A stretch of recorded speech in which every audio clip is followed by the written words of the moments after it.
I hope everyone is now excited to know more about this scholarship program. Remember, Erasmus Mundus Scholarship Program open doors to unique learning environment and valuable professional network. This is a rare chance to enhance your skills on an international stage. So, now let me warmly welcome Dr. Nandana Mihindukula Surya to conduct our next session on the application process and tips on preparing competitive application. Dr. Nandana Mihindukula Surya is a senior research scientist at IBM Research and serves as the president of the Erasmus Mundus Association in Sri Lanka. In his role, he contributes expertise in artificial intelligence and actively supports Erasmus Mundus initiatives, including guiding and mentoring students interested in applying for Erasmus Mundus scholarships. Over to you, Dr. Nandana. Thank you, Mr. Shara.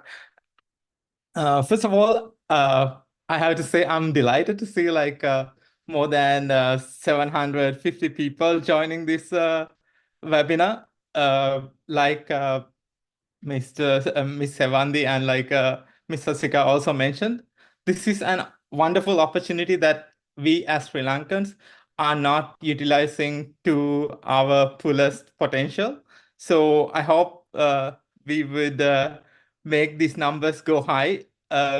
Most of the other South Asian countries are taking really the fullest benefit of this scholarship compared to Sri Lanka. So with that message, in my presentation, what I want to focus on one aspect of Erasmus Plus, that is the joint master program.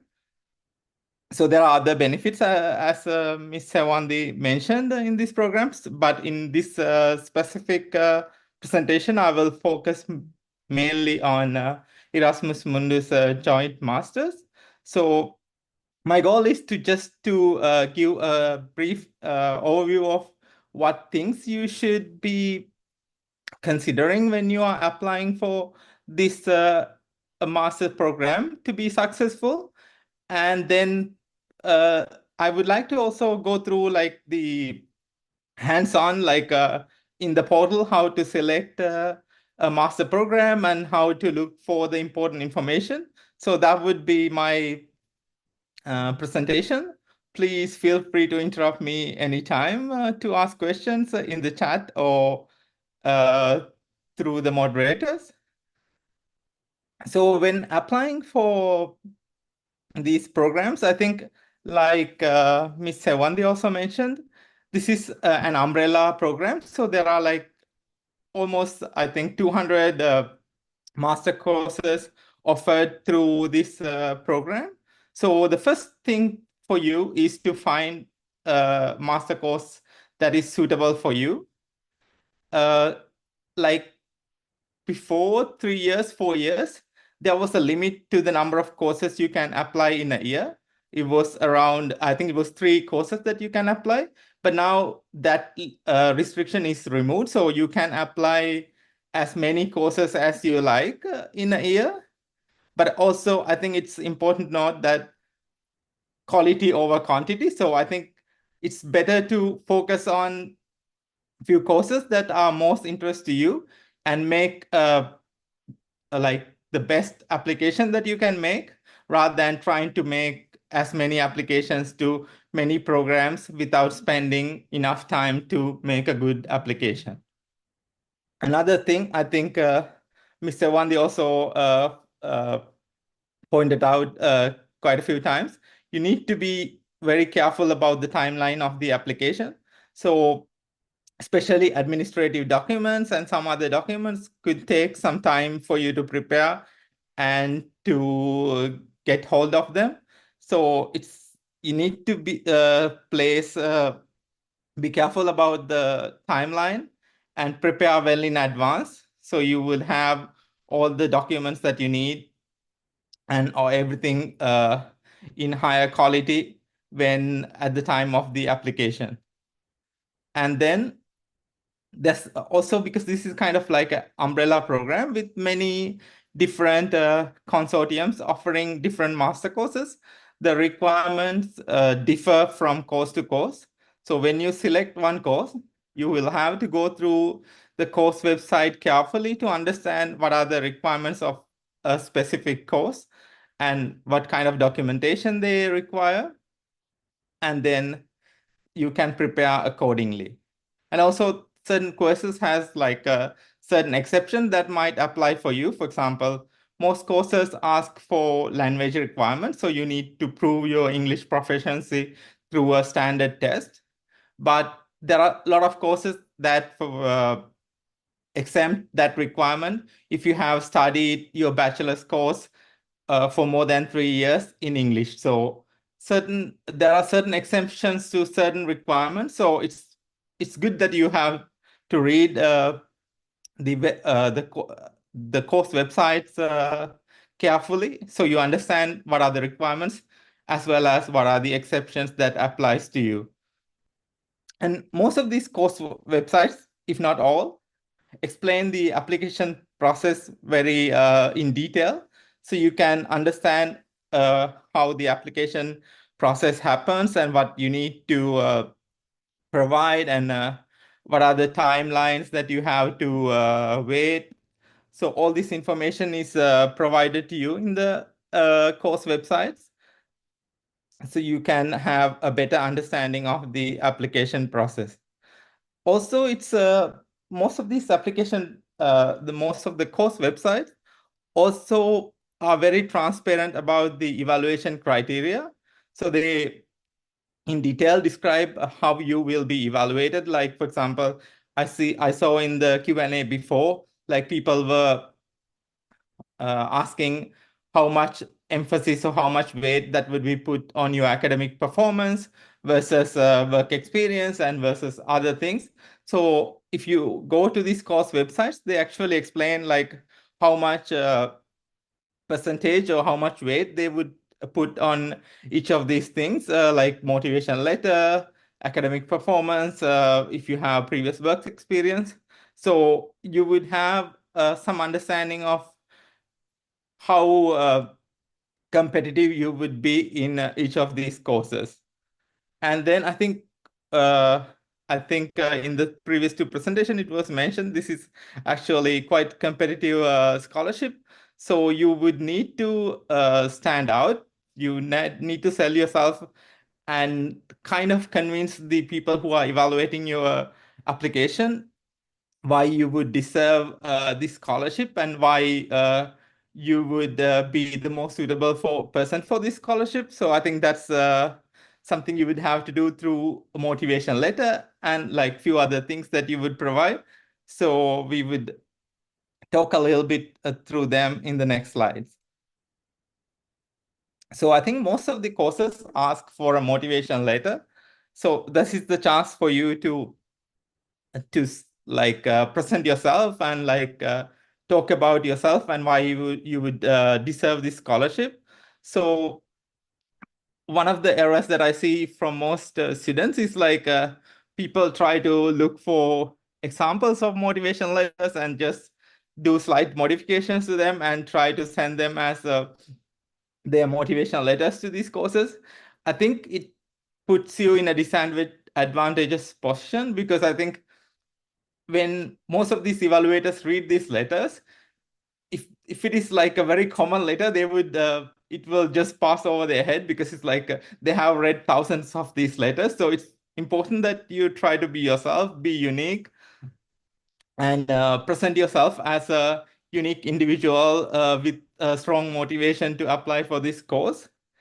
And then also, when you talk about your academic and work background, I think it's important to relate it to the course, the master course that you are applying, and put it in the context of the master program that you applying. So I also saw in the Q&A there were like certain questions about GPA levels and all those things. So all those things you can kind of present in a way that fits into the program context. So maybe your overall GPA is not the best, but maybe you have been excelling in certain courses that are very relevant to this master program. So you can highlight this like where you have excelled in certain courses, certain projects that are very relevant to the master program. So rather than just trying to present it as a generic academic transcript, try to present it relating to the master program and the syllabus of this master program and how your previous background fits nicely with the what you are trying to pursue in your masters. And also, I think it's important to align with the Erasmus Mundus joint master objectives, like things that are considered valuable in this program, like networking, international cooperation, mobility, the diversity you bring to the European education, and then how can you contribute to the sustainable growth of European education as well as in Sri Lankan education. So trying to align your motivation with the objectives of the Erasmus Mundus program, I think also helps to position you in a better position. And then also, I think one of the main things that we look for and in a motivation letter is what is the social impact? Like if you are given a scholarship, what would be the impact for yourself to start with, and for Europe, for the society in general. So trying to explain that in a genuine way, I think puts you in a better position to stand out from the rest. So that's about the motivation letter. And then most programs also ask for reference letters. So these reference letters could be from your academic professors, or if you are working, could be from your people in your workplace as well.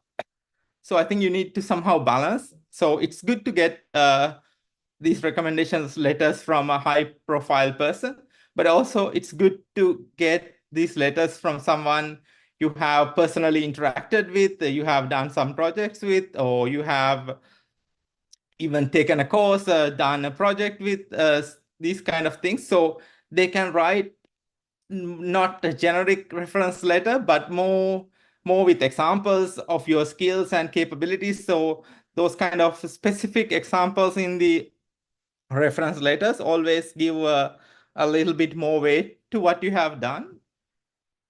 So for these ones, it's also very important to request early as possible, because if you're asking it from a professor or a executive from your organization, they're always very busy. So the earlier you ask for from them, that would be much easier for them to provide those information on time. And then it's good to be very specific on which program you are applying and what are the requirements of this program, so they can write somehow customized letter that would put you in a better position. Also, try to make it as easy as possible for the person who is providing the reference letter.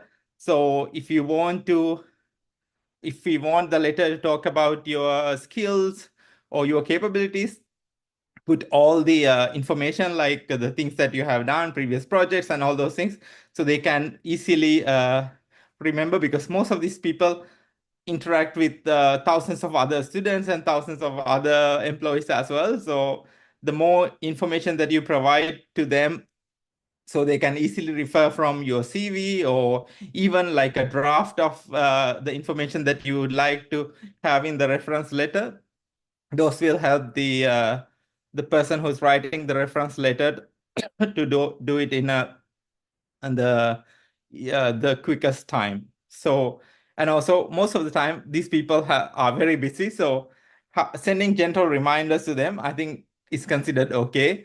And then also, because they are spending a lot of their valuable time on writing you a reference letter, I think it's always good to show your gratitude. For example, if you get selected, it's always good to send a small note to the person who wrote you a reference letter, telling that you got selected and thanking them again for their contribution for this your application. So with that, let me quickly show how the the Erasmus Mundus master catalog looks like and how you can find courses that are interest for you. So if you just the link is already shared in the Q&A session and in the chat. But even if you just search for Erasmus Mundus Joint Masters, that you will be easily end up in this landing page for Erasmus Mundus Joint Masters. It has a lot of additional information as well, like the types of degrees available and also testimonials from previous students. But due to the lack of time, let's focus on the catalog. So if you come here, you will see a link to the Erasmus Mundus Joint Masters catalog. So if you go there, you can see this catalog where you can search based on the country or based on the duration, or if you are looking for specific universities through universities. But I think the most important thing is the field of study, I think for most of us. So say, for example, if I am looking for, so my background is on IT. So if I'm looking for a course in IT, I can select IT. And then if I search, it would show me all the master courses that are relevant to the field of IT. You can do it for all the different fields there, like including art, chemistry, economic science, education, history, medicine, law, so all these different ones. And then you can quickly go through them and see, based on your professional area of interest, which ones are interesting for you. So I would select one, like, so I'm into artificial intelligence. So if I'm interested in joint masters in artificial intelligence, if I click that, I would be directed to the course website. So each of these courses have their own website with specific requirements for them. So this is the course website explaining which are the universities participating in this program as well. So after studying in Europe for some time, these are like really the best universities for this specific field, like Sapienza, Universidad Pompeu Fabra, Radboud. So these are like really good universities, just to mention. But for us, if we come here, you would see that if you look at here, that's a specific section on application and selection.